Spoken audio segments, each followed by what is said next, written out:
Hey everybody, and welcome back to Let's Play Morbid, the Seven Acolytes. And last time we arrived here on this beach as apparently the only survivor of our team of knights or whatever, members of the Order of...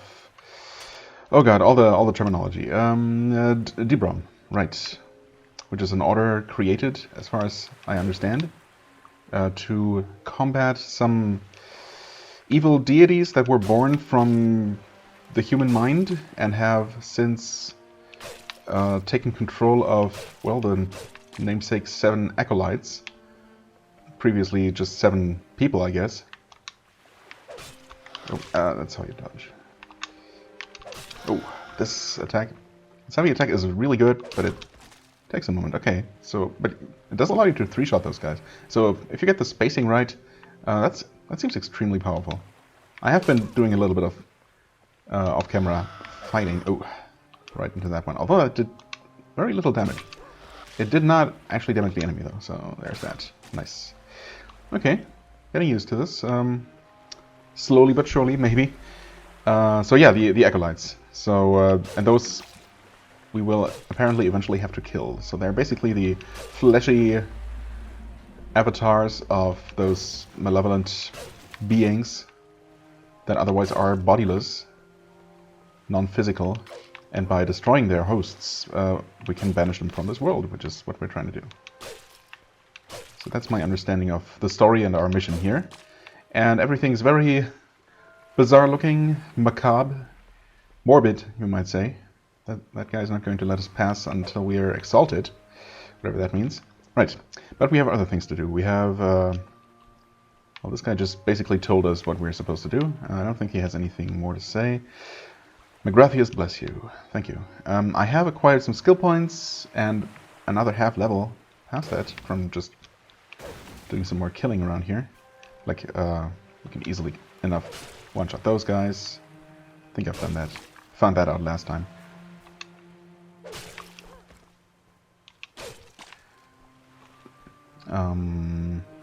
Right. What was I talking about? Oh yeah, we have acquired skill points, but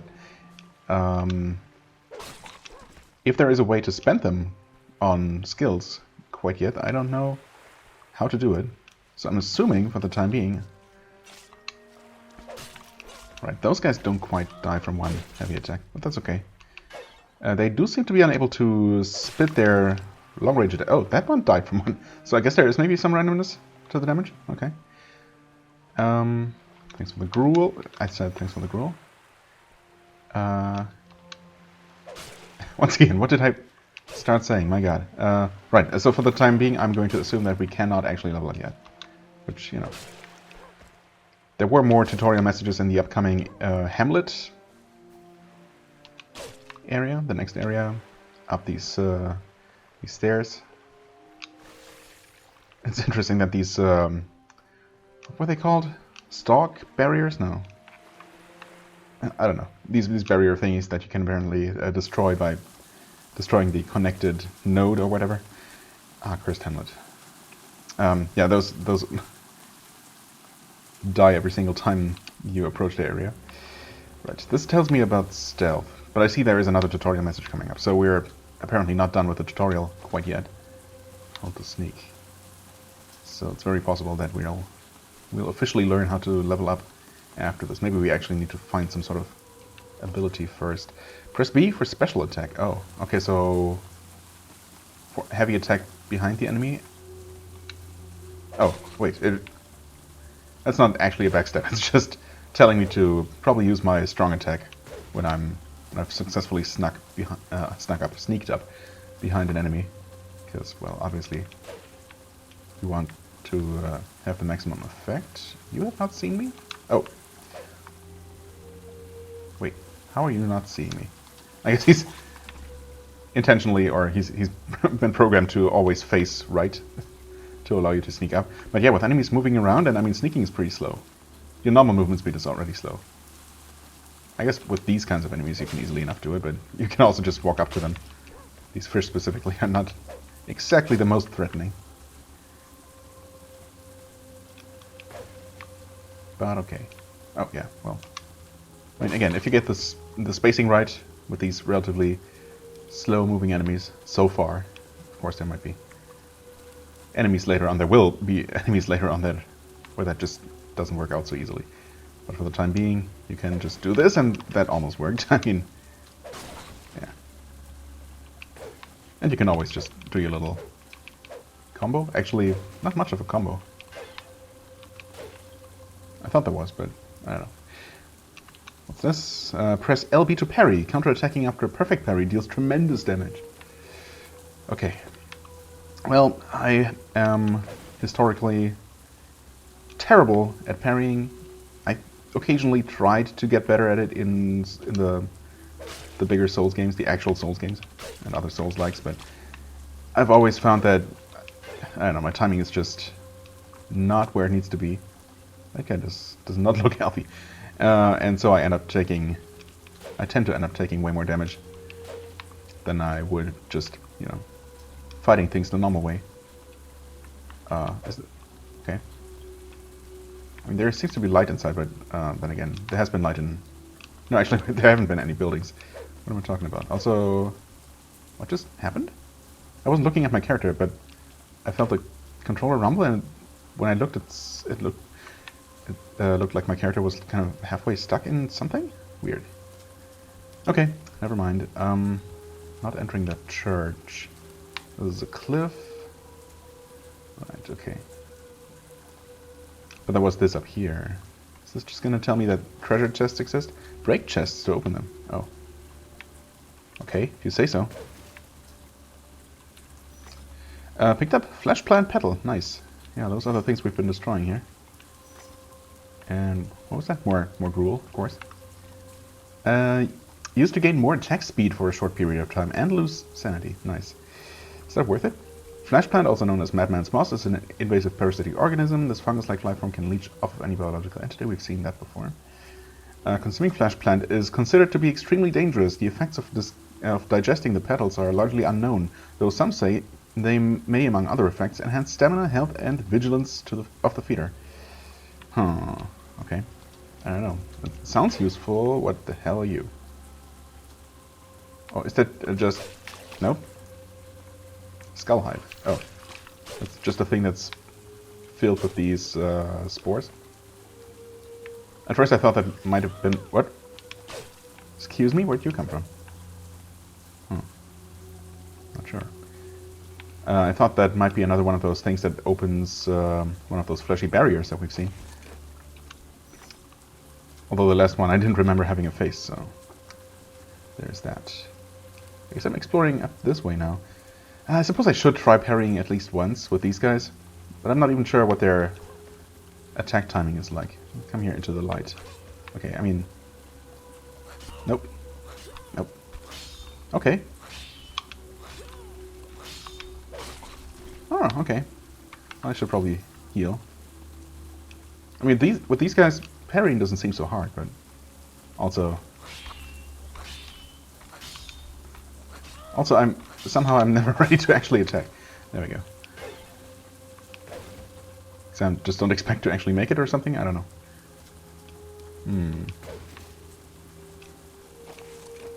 Yeah, the thing is though, enemies that are easy enough for me to parry are probably also not the ones that I really need the parry for. So yeah, I don't know. Maybe I'll try to force myself to you know, try and parry some of the higher level enemies I'll encounter, just to challenge myself. Hey there, mister. You're extremely blind. Hello. Okay, I think, well, the health bar appeared, so...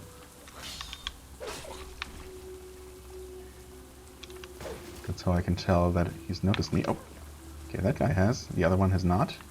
I don't know if I can actually parry these. I suppose they do have a melee attack. Okay. Oh, well, that did not actually deal tremendous damage, though. A little bit disappointed here. You know what? I have 10 gruel. Oh, that's healing over time. Okay. Alright, okay. It's not amazing, but it's certainly... It's actually decent. Use the stash to store weapons and items for later use. Access your stash through the shrine menu. Yes, okay. So I guess that probably means, yeah, there's a shrine coming up. Ammo capacity increased. Wait, what? Oh. And that gave me 5 ammo. So I guess I was different from these canisters. Maybe I got a canister in the first place.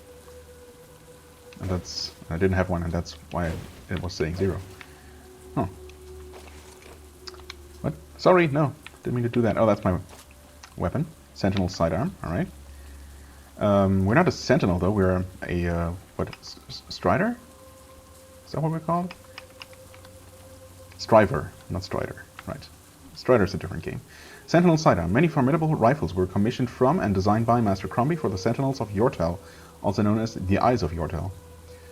Atop the great wall surrounding the city, these hawk-eyed guards would watch over the residents of the capital with unwavering vigilance. Any acts of transgression on the inside or attempts of intrusion on the outside were met with a bullet between the eyes. Warning shots were rarely fired.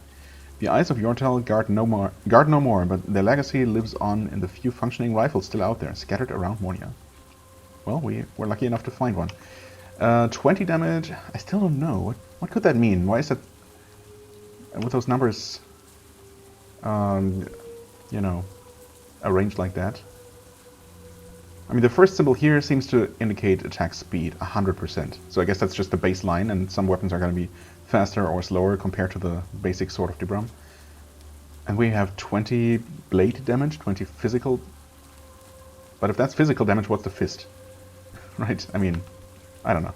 And this is 20 blade damage and also 20 fist. Maybe it's knockback effect? That might be. Maybe it's damage and knockback.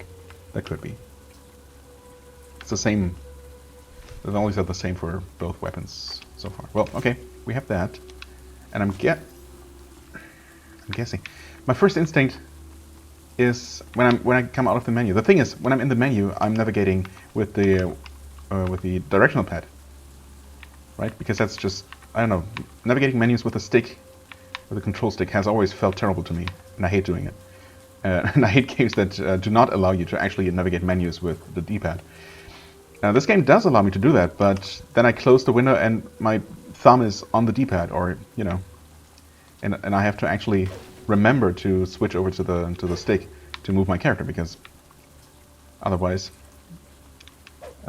we've seen what happens. I just press the D-pad and that uses one of my items. It's okay. I'm just not gonna put any super valuable items on the D-pad, I guess. Stone of Dibram upgraded again. Oh, okay. Thanks, game. Well, I can use that now, although I'm probably just going to rest here. Well, I can't go through this barrier yet. I guess I'll have to find the corresponding node. See if anything new unlocks here.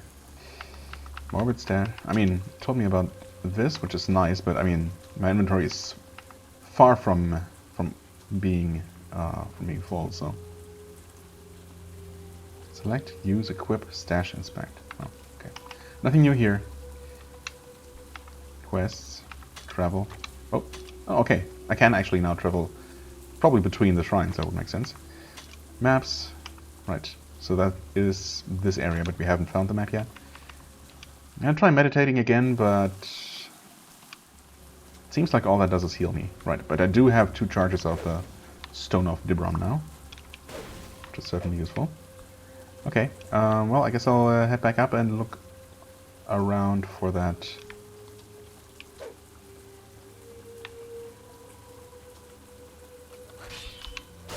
Oh, okay. You just have to... Oh, interesting. I guess that second one was also not a good counterattack. Weird. I was gonna say, the first time I probably just hesitated half a second too long before counterattacking, and thus it wasn't actually it didn't actually count as a counterattack and just a normal attack. But then the second one, I thought I attacked immediately, and it still didn't kill him. So I'm not sure.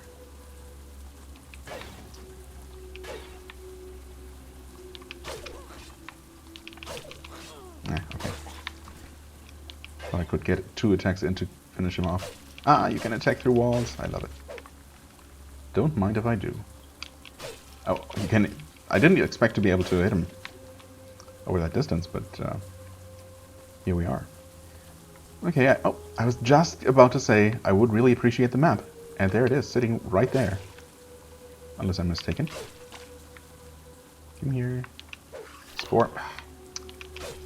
Stupid little things. The Cursed Hamlet. It's a bit unfortunate that you cannot actually look at the map while you're just exploring, when it would be most useful, arguably, but oh well. You know what? There. Heal myself. That's not even half my health. Alright. I'm sure that can be upgraded. That must be one of the things you can upgrade. Oh. Okay. First time I see one of those guys drop one of these flesh plant petal items. But that's not... What am I doing? Okay, I'm pressing all the wrong buttons now, for some reason.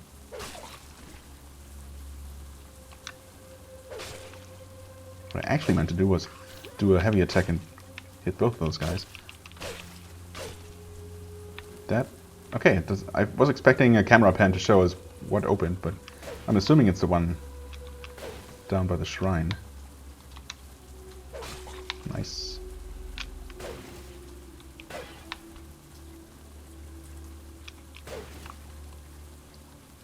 Let's see here. I actually did run by some things, but I guess I'll have to run back that way. I want to make it back to the shrine, so no problem. That guy looks a little bit more dangerous. Also, I have not actually been told by the tutorial how to use my ranged weapon. I'm assuming it's right trigger, because that is otherwise unused. Oh, okay, you actually... Oh, you aim with the right stick. Okay, it does shoot further than the targeting circle as well. I guess I'm using up my ammo, and that is not going to refill. Oh god. Automatically. Okay, that looks like 2 heavy attacks. Yeah, nice. Not so bad. Oh.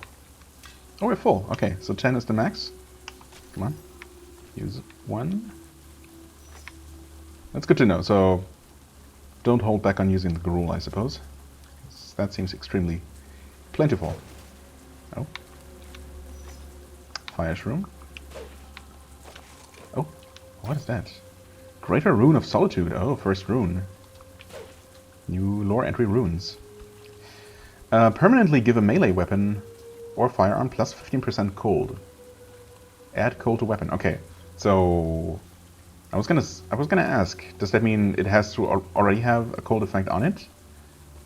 One of the enchanted runes of sadness spawned by the callous goddess Dol'Gahar. Okay, right, the Gahar are those evil deities that we are supposed to kill, that's right. And I guess Dol'Gahar is one of the Acolytes then, maybe? Or rather, Dol'Gahar is one of the Gahar, who is controlling one of the Acolytes, who might have a different name. Okay, add cold to weapon. I mean, do I just do that? I don't know, is it worth it? I'm assuming it's 15% off the weapon's base damage added as cold, which of course 15% of 12 damage is not amazing. But also this, you know, oh, attached to item. Okay. Well, I mean, I guess it does add 2 frost. Oh, wait. Okay, now I understand. It gives you a breakdown. So it's 14 total damage, which is composed of 12 physical and, in this case, 2 frost.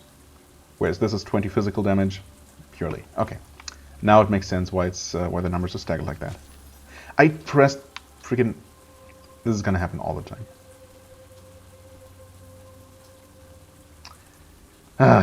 Damn it. Well, who needs sanity, right? Also, I think... Oh yeah, actually... Hold on. I think actually the bar is... you want the bar to be full, right? I think that's how sanity works. And it depletes when you see terrible things or something. So I guess using these all immediately, so long as your bar is not full, it's probably a good thing anyway, right? I mean, it also only cures a tiny amount, which is surprisingly little. Wasn't even paying attention to what it did to my sanity bar before, but yeah, doesn't seem seem particularly amazing.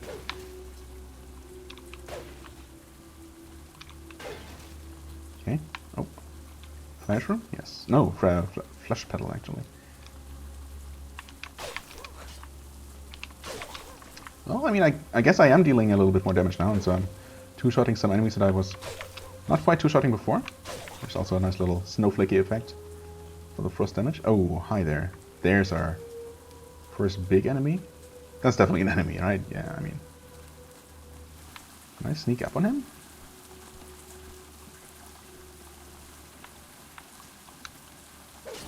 Oh god! That's an actual black mini-boss. However... Oh, we're also locked in? Mm-hmm.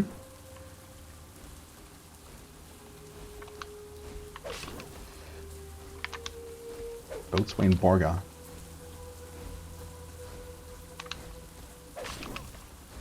He is very slow.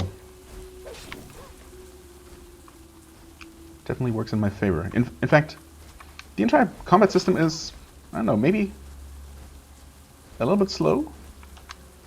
Like, you attack relatively slowly, enemies are so far moving and attacking relatively slowly.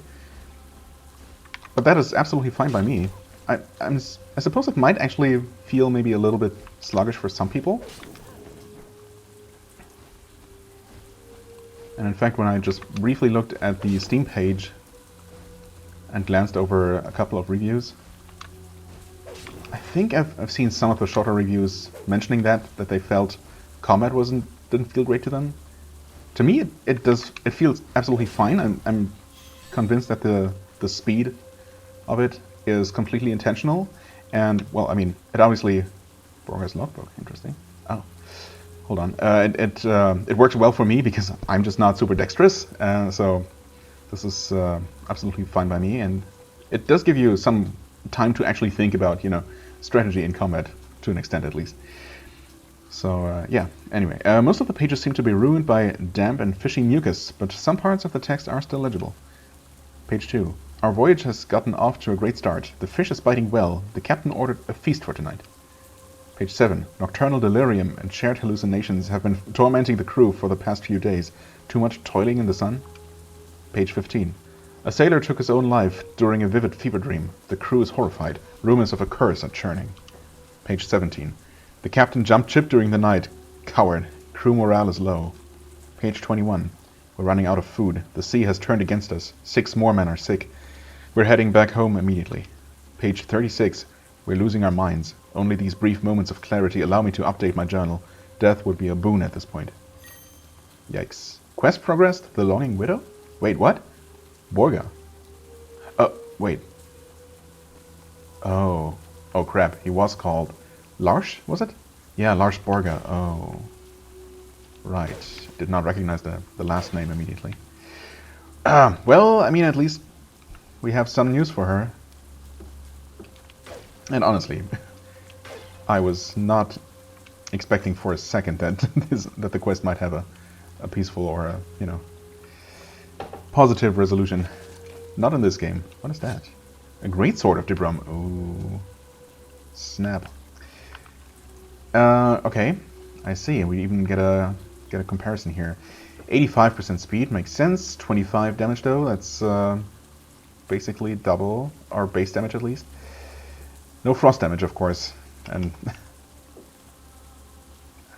yeah, it said the rune was attached permanently, right? So, oh well. I guess I'll equip this here. Too bad you can't have your firearm equipped in both sets, but that's fine.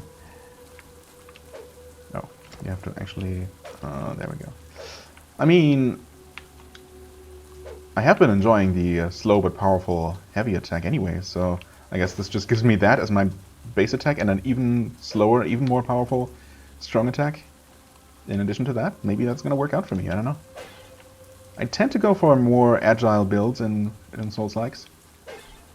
Like, you know, one-handed swords and the like. Pretty standard stuff, really, but it's kind of what works best for me, typically. But I do like the idea of slow, heavy-hitting weapons. It's just that I'm not often able to make them work very well. I mean, that's hardly a way to compare damage. I guess I should do a normal attack and see how well that works. Are you an enemy?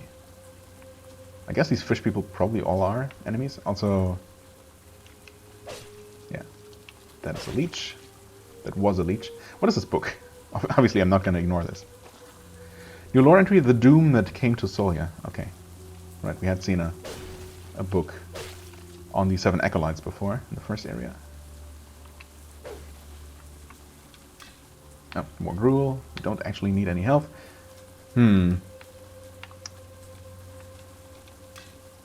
also more gruel, of course. This is lit up. Does that mean anything? Can't interact with it. Can't break it. More gruel. Don't be so gruel, game.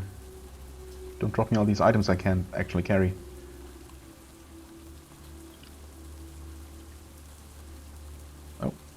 Oh, come here. Hello. And you weird guy up there, please ignore me. Come on. Wait. Huh? He's forgotten about me.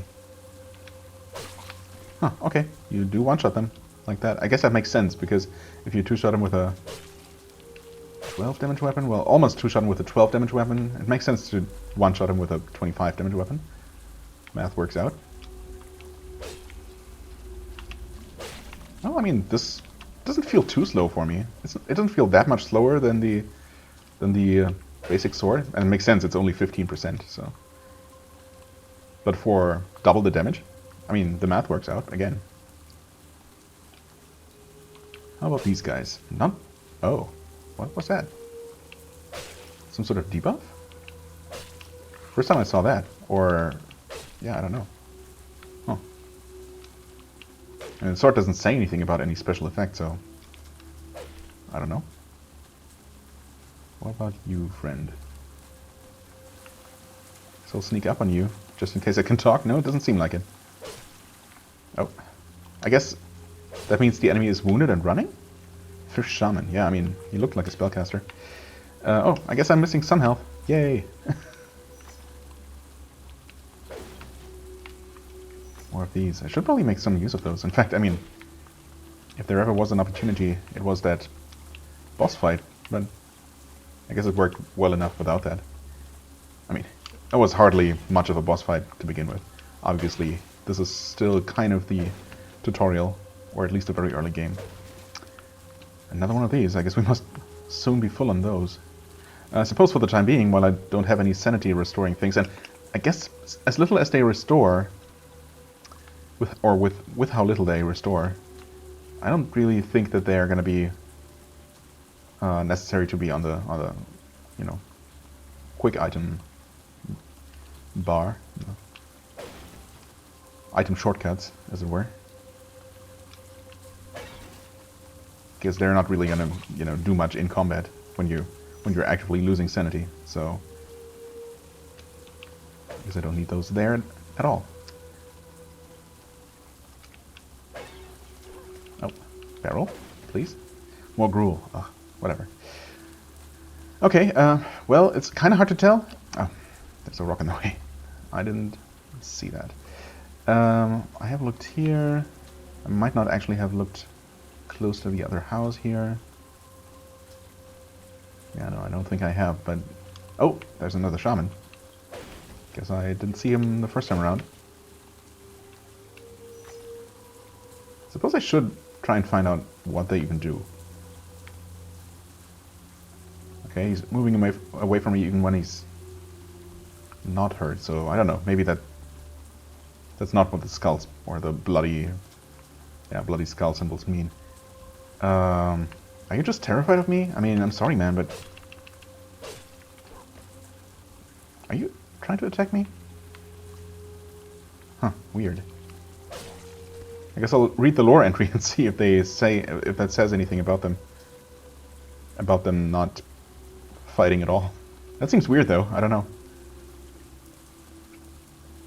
Okay, this is now open, as expected. Hey, sir. Dol'Gahar be cursed! It has been 84 days since I got myself a proper fish. There was a time when Solya flourished. The fish bit and the sun shone. But after the Gahars cursed our village, misfortune moored to our docks for good. We used to be proud fishermen. Now we have no fish, nor are we men, and the pride is long gone. Say, you look like a strapping young kid who could help an old sea dog out. Could you fetch me a jar of worms from the docks? I promise I'll make it worth your while. Sure. Not sure if it's going to help if the area is literally cursed, which it certainly seems to be. But hey. Using skill points. Defeat the first acolyte to gain the ability to use your skill points. Well, thanks, game. Okay, that answers that question. I guess by the time that happens, we'll have a bunch of skill points, because we're already almost up to level 3. I'm definitely going to lose count eventually.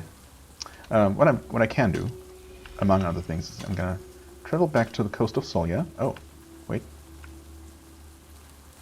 Oh, wait. Interesting. Travel coast of Solya. Oh, I see. Coast of Solya is the overall region we're in, and then these are both in the coast of Solya. That makes sense. So Haven of Solya is the first map. That's right.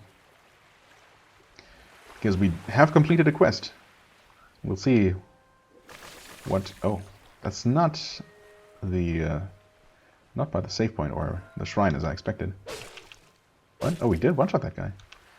I guess the slow sword here is a little bit less well suited to dealing with the with these spore thingies, but that's okay. It does have good reach, so I guess that makes up for it. Was it one-shotting these before? Oh no, not that one guy who crawled away from us. Maybe enemies are sometimes different levels. Maybe not all these infected fish are the same. That book, his journal, may I? Huh. Deep down I knew Lars was gone, but I could not bring myself to admit it. When I returned from my stay in Yortel and saw the horrors of the Scourge, I sought hope in Lars still being on one of his lengthy voyages, unaffected by the sickness. Now I know he wasn't spared, and I know what became of him. You found him and gave him peace. Thank you. He would have been grateful. As for me, I must yearn no more, for I too have found my peace now. And she just evaporated. Okay.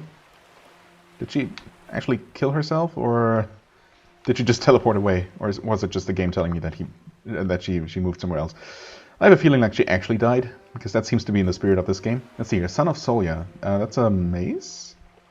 This magnificent fire mace was named after the glory days of the Haven of Solya.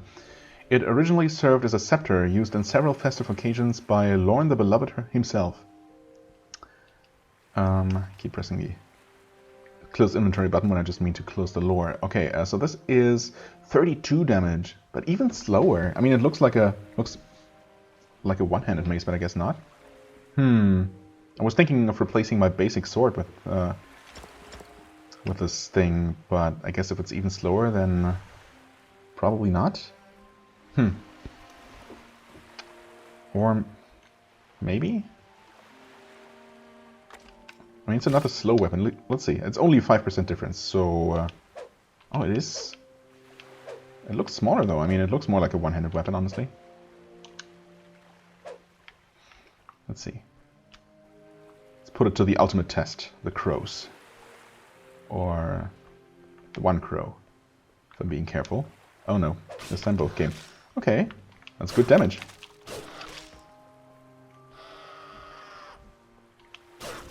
I guess it also takes a bit of stamina to swing. I wasn't really paying attention to the stamina cost of the two-handed sword. Let's see here. Normal attack with this.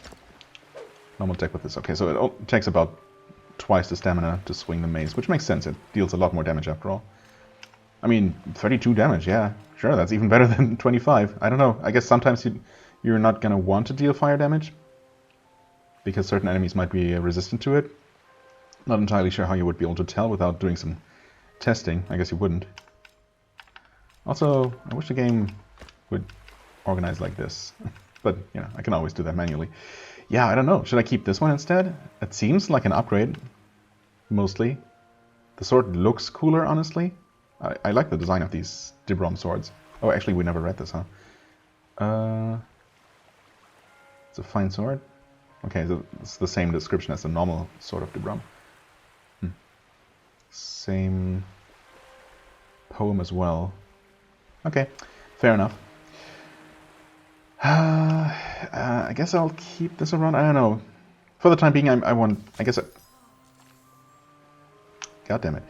I guess I want to have one slow and one you know, faster weapon for when I need it. Although fast is relative in this game, but still. And one heavy-hitting slow weapon. That seems decent. Okay, that's actually. I'll take a look at the map here. Oh, okay. Oh wow, this is large. So we've only explored up to only the northern, maybe half of it. I guess the part below the actual fishing hamlet there. Most of the area is not going to be traversable, so we might have explored about half of it.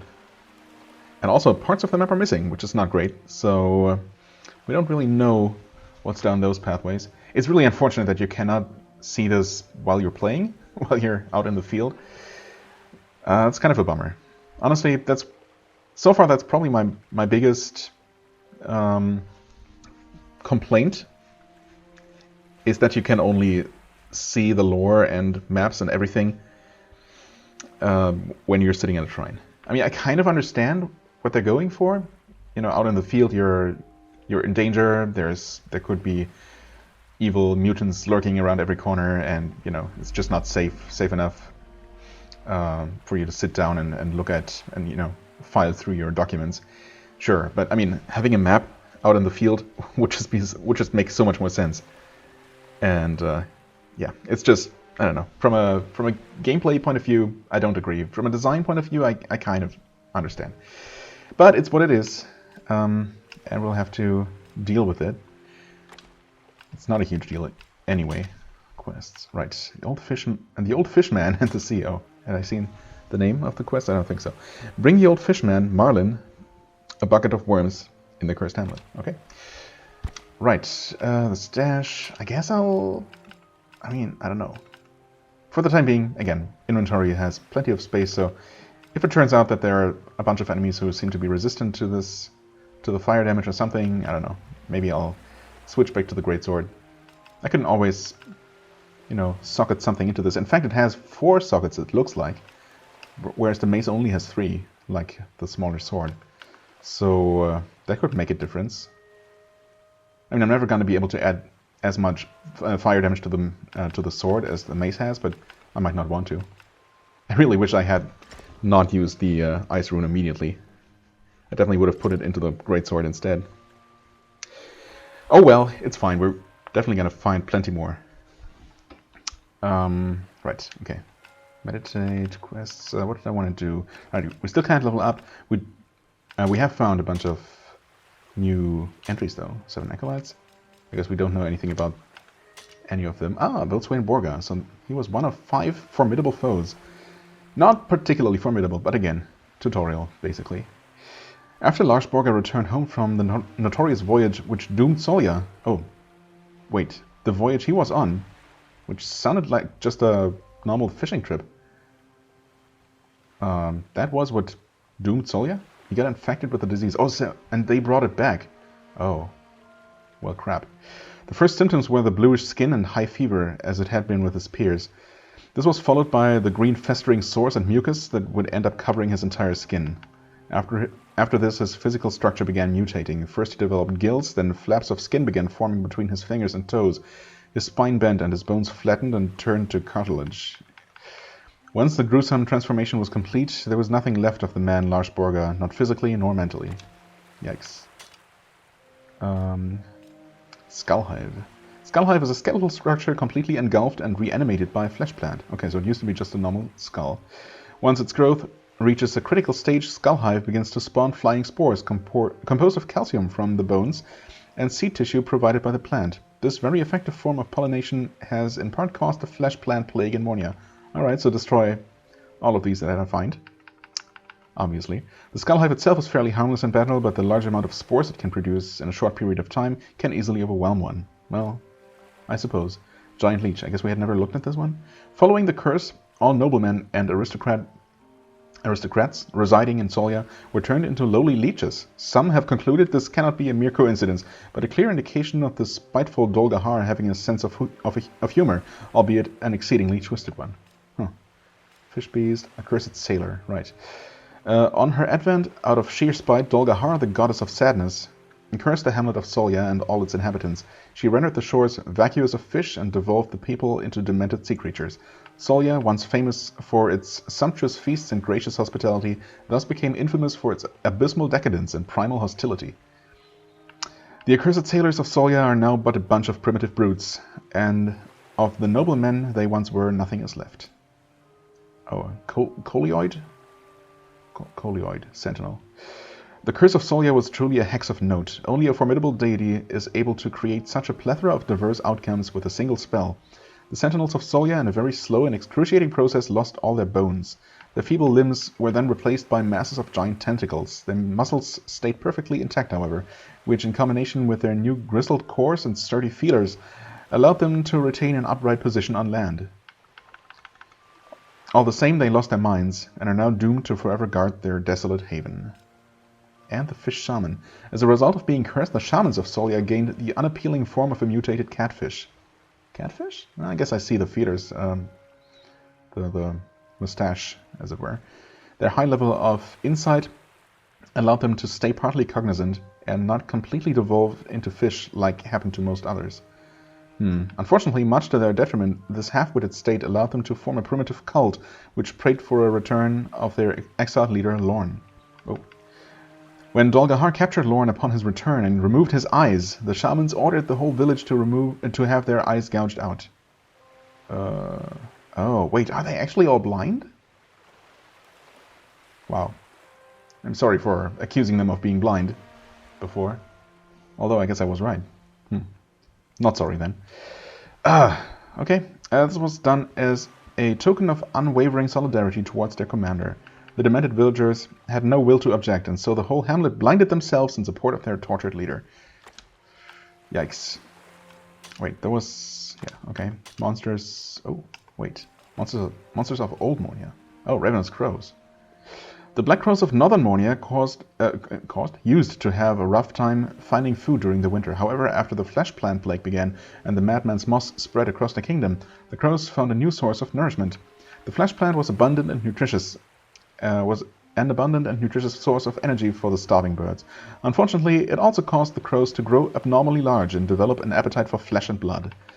The new breed of ravenous birds soon took over Mornia and drove most other avians to the brink of extinction. A single flock of these bloodthirsty birds is known to have taken down a whole mammoth beast, which apparently is another thing. This perhaps? No, doesn't look like a mammoth. That's large, whatever it is. Surely they wouldn't mention mammoth beasts and then not actually have mammoth beasts somewhere in the game. The Longing Widow, friend, I suppose. Deep down I knew Larch was gone. Right. When I returned from my stand in your tale. That's just the dialogue. The quest ending dialogue. Oh, okay. Wait, have we actually read about Thalos though? Welcome, Striver, I'm Thalos. All your predecessors have failed in their attempts to defeat the Gahars. Understandably, I mean, it seems like quite the task for a single person or even an army. Right. Gahars have one weakness, they cannot survive without a host. Right, okay. So I guess for the friends you always get the dialogue you've already seen or heard. Huh? It seemed to glow more brightly when I first looked at that. Huh? Maybe not. Rifles. Items. God, I don't know. It's obviously we've seen all of these. Oh, runes. Runes are powerful symbols created by the Gahars themselves. Their initial purpose was to strike fear into Mornians. Dol'Gahar's runes of sadness, Gul'Gahar's runes of fear, and Bal'Gahar's runes of anger were all used as badges of allegiance and intimidation by the sordid supporters of the cruel deities. Maybe I shouldn't be using them then, if there are symbols of those fiends that I'm fighting.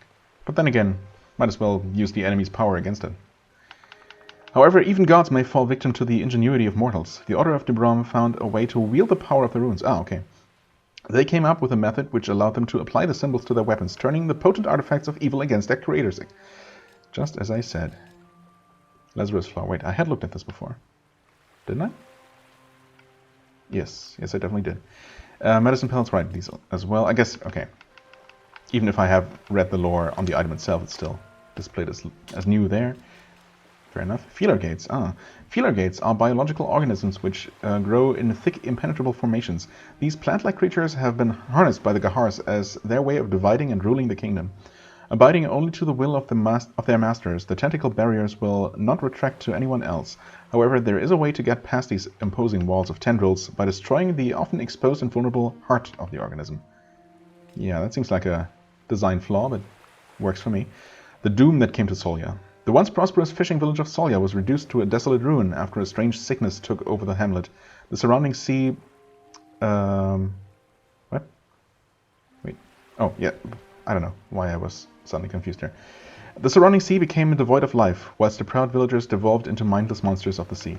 This tragic downfall of Solya and its folk took place around the same time the malevolent Gahars first arrived to Mornia.